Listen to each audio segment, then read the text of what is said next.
Hello, everybody. Mark Schaftlein with you, and this is the Schaftlein Report. We're going to cover everything. We're going to cut through all the propaganda, give it to you straight from left, right, and center.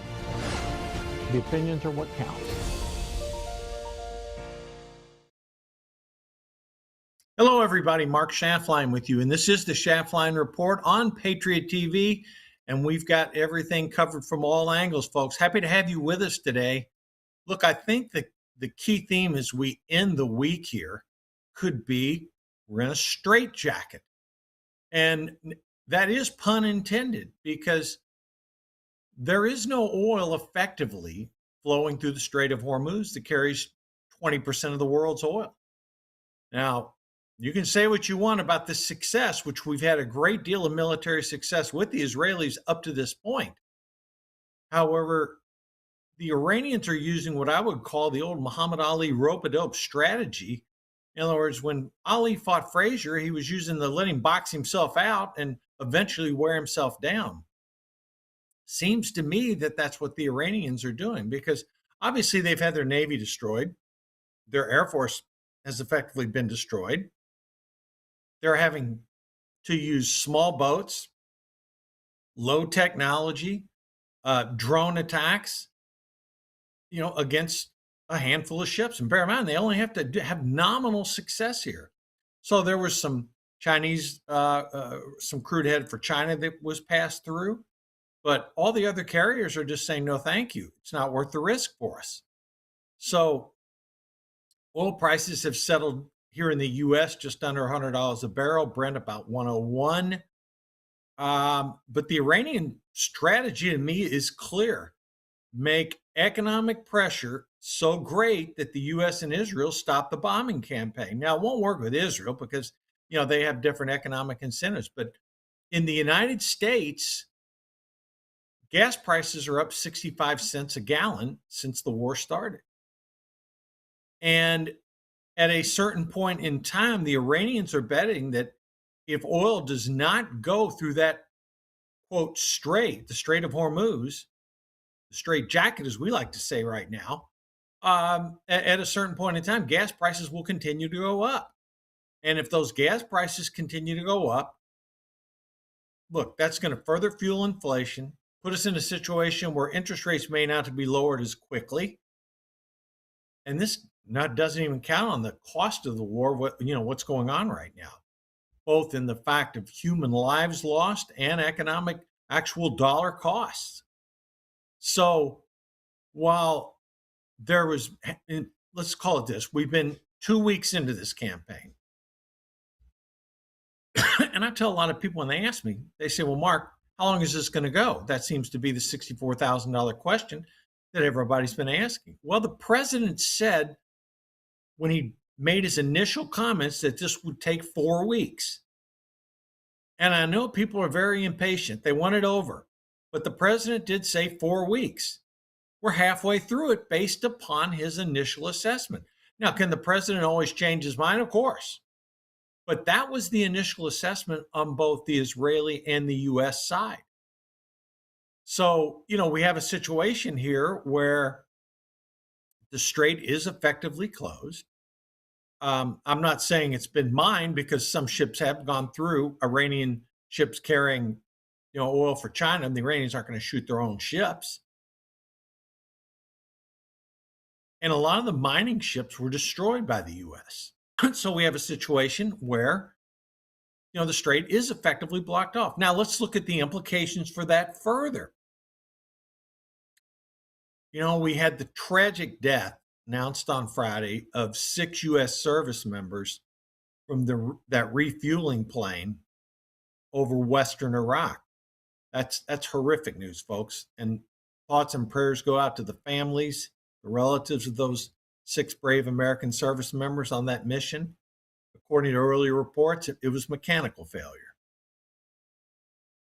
That could have happened whether we were at war or not at war, but obviously it happened during the war and in a refueling mission for planes, and they're direct casualties of the war. That brings the total U.S. killed in action right now to 13.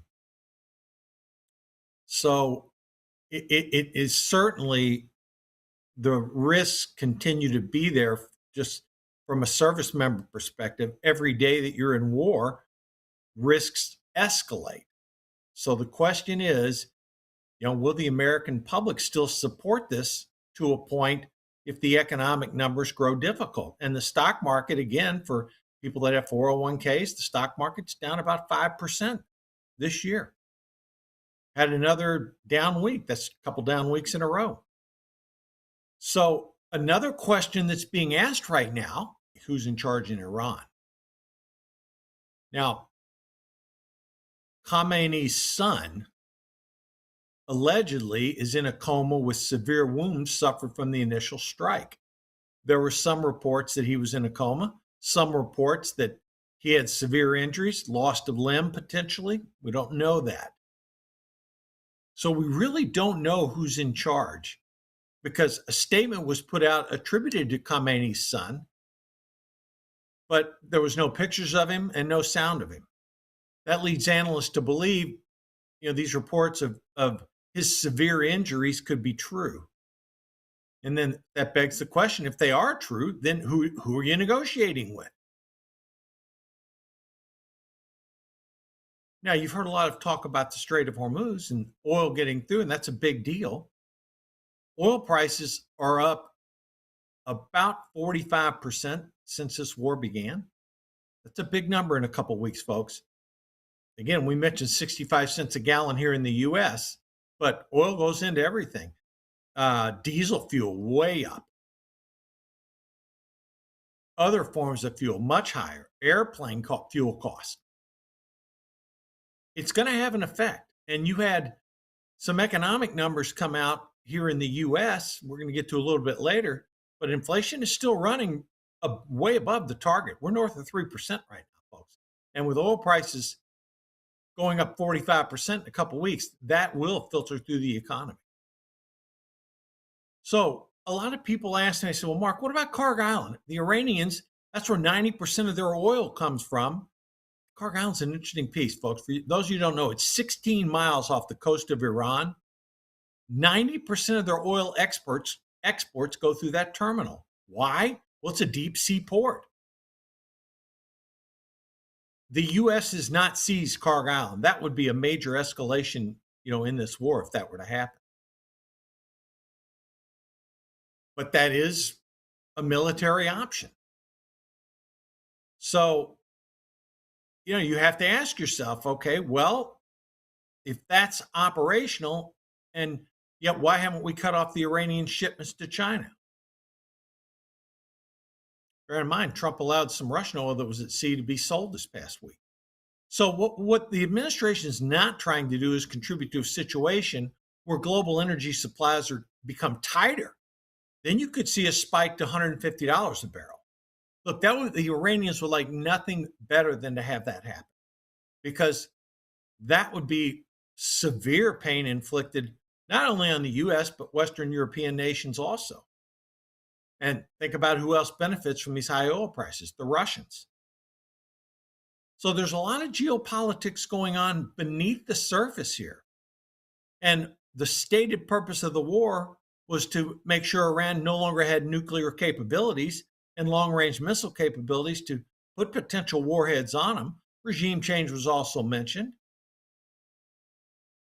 So let's back up to this point. What is the support for the war? It's really mixed, depending upon who you listen to. Pollster John McLaughlin, who is a conservative pollster,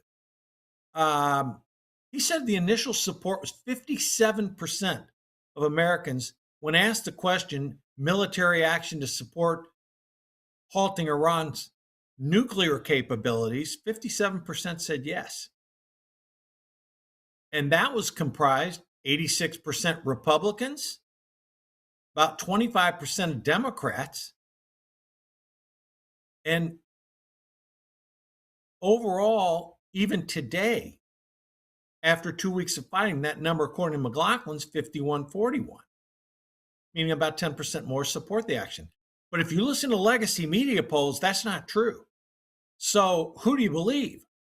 If you average all the polling, you're upside down about 4 points. It's roughly 45% support, 49 against. But when you take some of this reliable polling that in the past has been more accurate, there's greater support. So do you listen to pollsters like McLaughlin, like Atlas Advantage, Rasmussen, who have been very accurate pollsters on these things?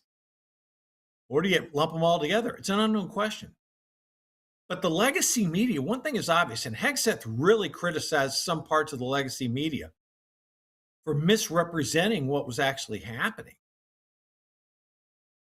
But the legacy media is showing different numbers than some of these other pollsters. So that's why I say it's mixed. And what's really important when you have conflicts like this is that you have public support behind it. Now, again, for a while, the support behind this was similar to what people think of Trump. If you didn't like Trump, you're against the war. If you like Trump, you're for it. But Trump fared better among some independent voters related to the actions in Iran than his overall rating as the presidency. He's upside down 2-1 on that. So with an overwhelming majority of Republican support, some Democrat support, and some independent support, moderate, it could go either way. So I'm presenting both sides of the story to you here because depending upon how things go, and I think Americans, they'll tolerate a little bit of pain at the pump, maybe for another week or so. But I think you go out beyond the initial 4 weeks that the president stated, then I think you're going to run into problems. Now, the U.S. obviously has capabilities to deal with the Strait of Hormuz, but they haven't implemented them yet. And that's going to be rather costly. And there's some debate about how, is that part of that strait mined? Bear in mind, folks, it only takes one supertanker to go up, and the Iranians will achieve what I would deem, quote, victory in the strait to limit traffic, because that's really their only economic weapon they can play right now. Again, their Navy's been destroyed. Their Air Force has been destroyed. A lot of their launchers have been destroyed. They still have some. Missiles are still being launched out of Iran, but it's dwindling on a daily basis. But the low technology drones, they appear to have plenty of those. And that's going to be a tougher task for the U.S. military command, who's done, by the way, no matter, it does seem whether you're Republican, Democrat, or independent, the support for our military does seem to be overwhelming. And, their execution of, the commandments on this military action. So, when you break it down, obviously, who's in charge, we really don't know. What's going to happen in this coming weekend before we get into next week? Will the strait continue to have traffic halted? Will some oil start to get through? What's going to happen with that oil going to China? Prices high, elevated right now. A little over 101 for Brent crude, 97, 98 for U.S. So a lot of uncertainty, and that is factoring all across, our lives, affecting in the markets too. The Dow, remember the Dow peaked about 50,000. Now it's trading just under 47,000. So roughly a 5%, a little over a 5% move there in the Dow and the S&P 500. And that affects a lot of people. Now, again, I talked to you earlier. We're going to take a little short break here, 30 seconds. When we come back, I'm going to get into some of the economics behind it. We're going to tackle some of these other issues of the day too. But right now, very good military results, mixed economics results though. See you in 30 seconds.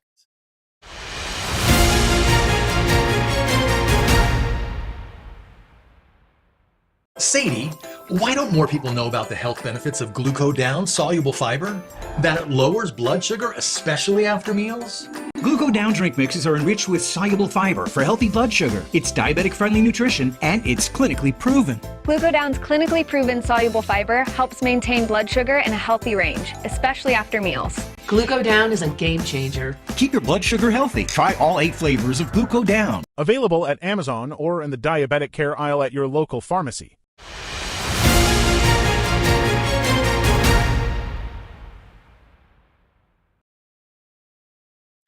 Okay, let's talk about this, folks.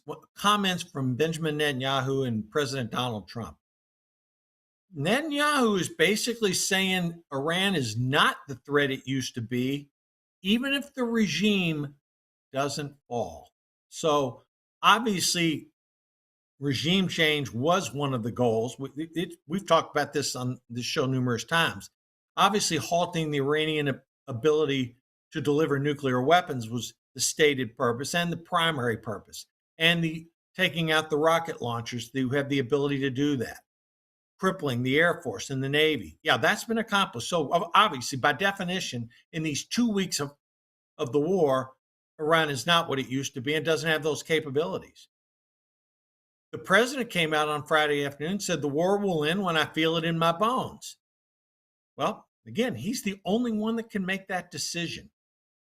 So again, if you compare the notes of the president, what he has said, I know he's been all over the map on it, but I'm sticking by what he initially said. He initially said it was going to be 4 weeks. We're halfway through it. And you've heard him constantly say, we're ahead. Military progress. We made more progress than we had anticipated. That's probably true.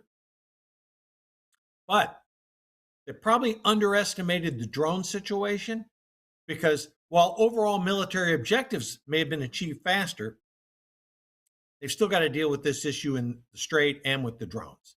But again, knowing our military the way we do, I'm anticipating a lot of success on that front. But again, don't be shocked, folks, if this is going on 2 more weeks, particularly for those people looking for a quick end to it. Now, some things back at home that have affected this.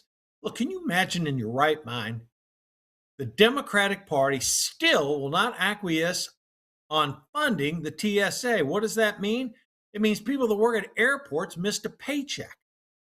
Those long lines at security gates, some people are choosing just to stay home rather than go in since they're not being paid.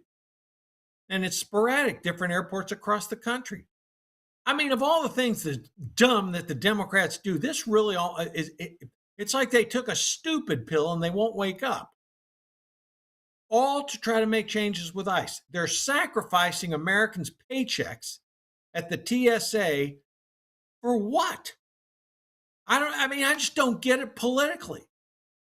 But they're continuing to do it. And as a result, FEMA personnel are not being paid. The Coast Guard, they're not being paid. TSA, all airport security, not being paid. Folks, this is ridiculous. The Democratic Party needs to get together and accept yes for an answer and move on from this. Now, we had 2 homegrown terrorist acts this past week. You know, we had the Michigan synagogue attack by a guy driving his truck through. He was neutralized. And at Old Dominion University, you had some Allah Akbar character, previously convicted of supporting ISIS, was sentenced to 11 years, did 7. He ended up killing a college professor before he was taken out. We may see more of this. The FBI has warned that there could be, homegrown sleeper cells that are going to take guidance, if you will, on their beliefs about ISIS and Islamic State. So again, that has escalated the concerns here at home. Now, we talked a little bit about economics earlier. Let me give you these numbers to sort of add a little bit of concern here. The fourth quarter GDP was revised down to 0.7%. Folks, that's pretty anemic growth on an annualized basis. Okay. And in January, our consumer price index, the CPI for January, came in at 3.1. Folks, that's a full 1.1 points above the Fed's stated goal of 2%. Those are not great numbers. Now, tie that in, like I said earlier, with gas prices spiking 65 cents a gallon. Again, and I think most Americans they'll tolerate this for another couple weeks. But if it goes on beyond a couple weeks, then I think you're going to see some economic pain points. And I think the president's right. People are willing to put some sacrifice in so that Iranians cannot deliver a nuclear weapon. I think based on comments from Trump and Netanyahu, that objective has been achieved. So I hope the president is, when he's sticking by his guns about giving us forewarning in advance, 2 weeks, that, we can stick through this. Because the destruction campaigns and some of the sites that they're taking out are these military and industrial sites. Now, a couple other items. And I mentioned earlier about really they took a stupid pill. They're at it again. The Save America Act. This is on voter ID, which is supported by like 80% of Americans. 80%. And an overwhelming amount of voters support this bill. Doesn't look like it's going to get a vote in the Senate. John Thune is, as of this weekend, is not invoking the standing filibuster, which would require the Democrats to continue talking. No, it looks like it's going to go to a vote, and it's not going to get the 60 vote threshold. A lot of people have said, we need to do something about that filibuster. John Thune and a lot of Republicans do not want to go there. And that's under some pretty intense pressure from the president. So from this analysis, they'll have a vote on it next week, and it's going to go nowhere. I just don't see them having the votes or the sort of the spine to go through with this. Even though this bill, 80% of Americans support it. And where it goes, it doesn't look like it's going to go anywhere. Why? Democrats, they fear their left-wing base. They do not, even though they say, oh, well, we don't really need this. It's discrimination. It's blah, blah, blah. The voters aren't buying what they're selling. But the far left wing of the Democratic Party controls the Democrats, and that's what's happening right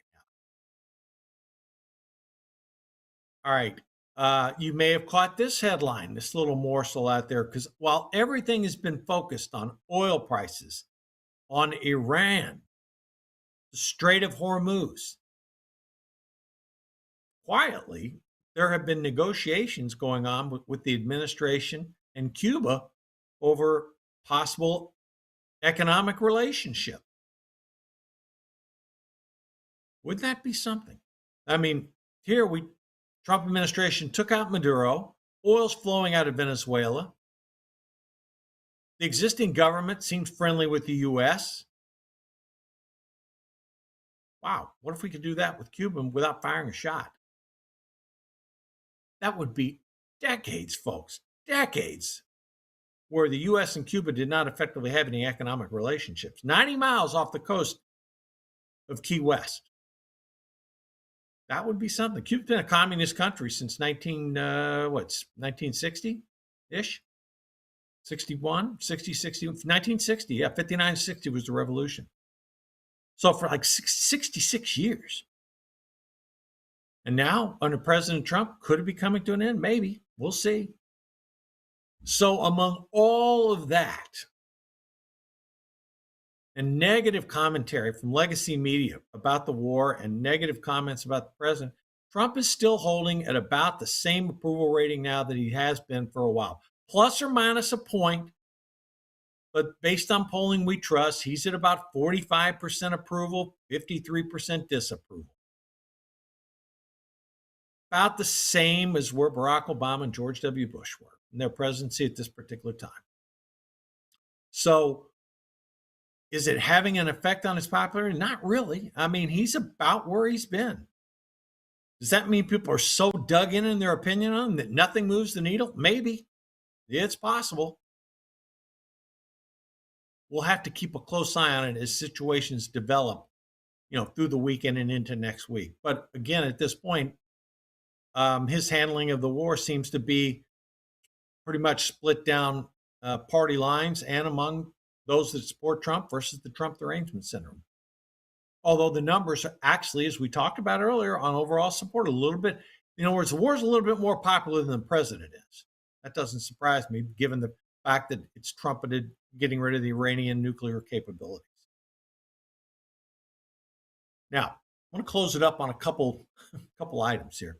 Late Friday afternoon, Fed Chairman Jerome Powell, in what I've believed to be a long time, a non-case, a federal judge basically effectively ended that case it's not legally technically over yet, but saying that Powell had delivered false testimony concerning this building that the Fed is building. Effectively, folks, that's killed the case. And the federal judge cited virtually no evidence that existed. And it came out and it was basically saying it was political pressure to do something to get Powell to change his policies. We've never believed for a second that Powell did anything wrong. And frankly, although we support the administration generally on most issues, this one we did not. And I thought it was good that that judge acted the way he did. There's no reason the existing Federal Reserve chairman should be under that type of pressure, having a case hanging over his head with virtually no evidence to support it. None. So that was late breaking news on Friday afternoon. And then, again, this isn't going to affect many people, but the great state of Washington, okay? They have passed, and the governor's signing, a tax on millionaires, meaning anyone that earns over $1 million, they're going to get a 9.9% tax. That goes into effect in 2028. So, people may make a big deal about it. 2 years from now, we'll worry about it then. But it is an indication in a very liberal state that, the idea of taxing the rich and taxing billionaires maybe has some legs to it. But we'll see. 2 years out, the law has passed. We'll see if it actually ends up going into effect. So let me just recap with you where we are as we head through the weekend here. Oil hovering around 100. Support for the war still positive. Trump had said 4 weeks, not 4 days. It's been 2 weeks now. The Iranians do not have any more air superiority. Now, their Air Force effectively destroyed. Their Navy's destroyed. But they do have drone weapons, and they do have an ability to have that strait blocked. And right now, ships are not coming through it. Well, Americans are paying 65 cents a gallon more for gas, could go higher. I think the administration, by announcing a relief, of the Strategic Petroleum Reserve, 170 million barrels over a period of time. I didn't really like that idea because the International Energy Agency, they just said they're releasing 400 million barrels. But the administration has announced it. They have the right to do so. They're trying to call markets. It didn't really have a material effect, really. If they thought prices were going to come back down, they made a mistake. So, that's where we are heading into this weekend. We'll stay on top of things early next week, obviously, when we report back to you next week. Politically, the president, I think he feels emboldened that, again, he'll make the decision when enough is enough. And he's getting two pieces of advice. Some people are saying declare victory and stop, and other people saying finish the job. I'm leaning towards the fact he said 4 weeks. I think this gets carried out. All right, folks, stay safe. Have a great weekend this weekend. We'll be back next week, and we'll dissect everything for you. Thanks for viewing Schaftlein Report on Patriot TV. We'll see you next week.